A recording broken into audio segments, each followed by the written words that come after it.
Hello, it's been a little bit. I wanted to make a video and inform you guys about the latest project that I just finished. I finished it on the 13th. It's called Terry the Greedy Tomato. The story was kind of thrown in at the last minute. So, uh, when I first started this year, I had my challenge of 12 games, 12 months, but I also had a lot of extra other things. And while, yes, I could manage them, it was the kind of thing where certain things were getting in the way of the primary goal. The primary goal was the game dev. I found that I was doing a bunch of other things that were not helping me with my primary goal of game development. For instance, I was making, at the very beginning, 3 videos a week, and eventually I ran out of stuff to make videos about because I was trying to make videos about my game dev, but I had no time to do the game dev. So I cut back YouTube a little bit. It was originally cut back to 2 days, and then it was cut back to 1 day. Now it's cut back to one per project, unless I have an update or something in the middle.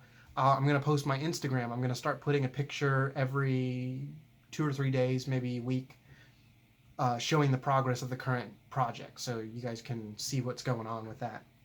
I'm going to start off from where I ended up in the last one so that you guys can see from the point where I made the change till now, what did I get done and how did I complete the project. Just for a little bit of reference beforehand, I know the game does not look even as sophisticated as my previous games. I scheduled 6 weeks for this project. 6 weeks? I scheduled like 4.5 weeks, maybe almost 5 weeks for this project, and I ended up extending it by a week. It was supposed to be done the 6th. I ended up doing it by the 13th. That was because the YouTube stuff was taking up all my time, but also I had a lot of just life stuff going on that was just taking all my time. There was probably 3 weeks in the middle there where almost nothing got done. So I basically call this more like a 3.5 week project, not quite a 6 week project. So we're gonna get started. So one of the first things that I did once I got back to this was I finished up creating the level select menu that will spawn the character into the level of their choice. It spawns them into the respective level that is linked up to it. I also then added a start button that just loads the highest level that you've unlocked. So that's a way for you to quickly close the game and then load it back up and be like, oh, I want to press start. You press start, you go back to level 8, right where you started. I added a pause menu so that you can pause mid-game, and it also lets you go back to the main menu. I did a little bit of finalizing of the player movement, and I added some hang time to the jump, just to add a little bit more time before you hit the ground to aim your landing. Okay, and at this point in the game, now that I have shown you the last couple things that I got done, at this point in the game it was time for polish and time for putting the actual content into the game, because before that point I had just been building the systems that would load the content. So right here I created some textures for the ground because the previous ones that I had were very temporary. I didn't even create like different versions of the tile. I just had the one regular lame, Minecraft looking tile. I then created a texture for the character. I made him, this is when I came up with a theme. And so I decided that because I was thinking about adding like a coin mechanic in it, I would make him be a greedy tomato, because why not? It was just the first randomly generated word that I picked up that I liked. So I made him into a greedy tomato who's trying to get all the money from all the levels. I created a coin animation and then ended up not even using it. I totally forgot until I was already done with the project, and I just used the default sprite. So you're welcome. I then implemented the player sprite. I adjusted the hitbox and made it so that it actually fit him, because before it was just for a little cube and it didn't work out very well when I tried to implement it. I added a end portal animation. I then ended up implementing the end portal, and then around the same time I implemented a coin and I made it collectible on each level. So for this next one, I ended up having some weird issues where I couldn't get these spikes to kill the player properly. For some reason, every time I did, it just was errorless. Like the whole thing just lit up like a Christmas tree. So I ended up having to do some weirdly intense problem solving for such a simple problem. It ended up just being that the player would come in contact with multiple spikes very quickly, one after another. And because this game doesn't have a proper health system, it just had a, if you get hit, you're dead. It would get hit, it would try to delete itself, and then it would get hit again, and then it didn't have a way to deal with the fact that it got hit twice, like one after another. So I had to add up a little state machine that just cut all input off the moment it got hit and killed. So you can quickly see here, I've just got a little bit of the spikes. They're not wanting to cooperate very well. There's just randomness going on. I already talked about that. So I added new main menu buttons, only then I ended up deciding to change them later. I then created level select buttons.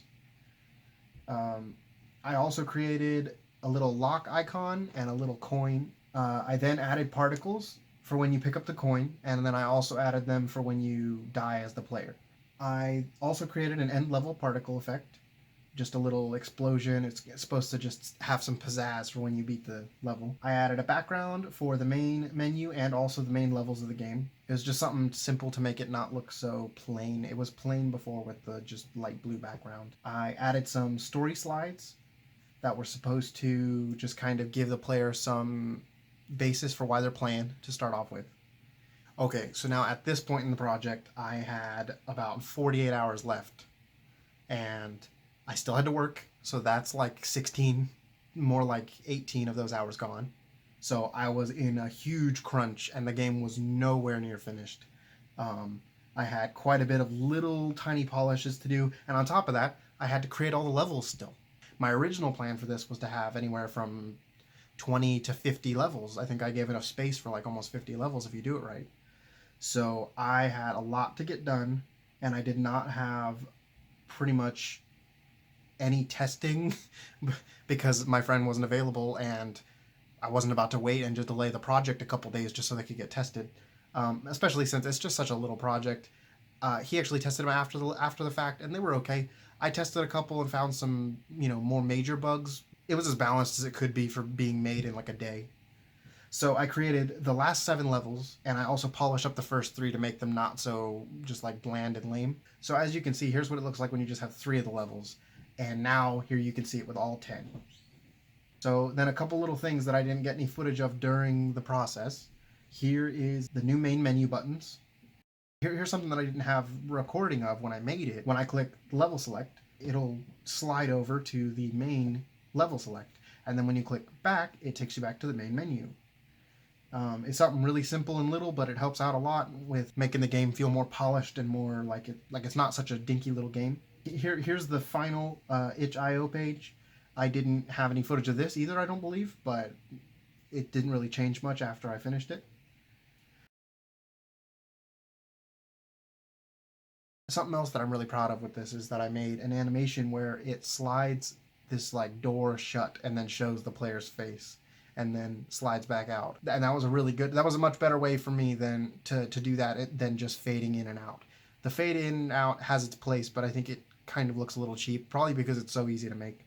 But yeah, so I'm pretty pleased with this project. I do wish that I would have found some way to dedicate more of my time in the middle of the project to get it done. I think part of it is that I was not super into it. I think after the first week, I realized I don't really even care for difficult platformers that much. There's certain ones like Electronic Superjoy where I'm good at it and I like it. But with this game, it was just, it's not that fun to design for me. I'm not a huge fan of the genre to begin with. So I'm kind of learning where, maybe I need to make projects that are actually with my interests. So I'll be announcing my next project, probably with a little thing in Instagram or something like that in a week or two. So if you want to go play my game, it's over there on itch.io. I'll put a link in the description. It's PC only, and you do have to download it. I didn't have time to make it into like an HTML. I think it's, and I didn't have a way to make it into like an actual one you can play in the browser. But if you like this kind of video, I'll be posting one probably about every month or so. One for each project, essentially. I'd really appreciate it if you would leave a like, hit subscribe, and maybe hit the bell. Thanks for watching. Bye.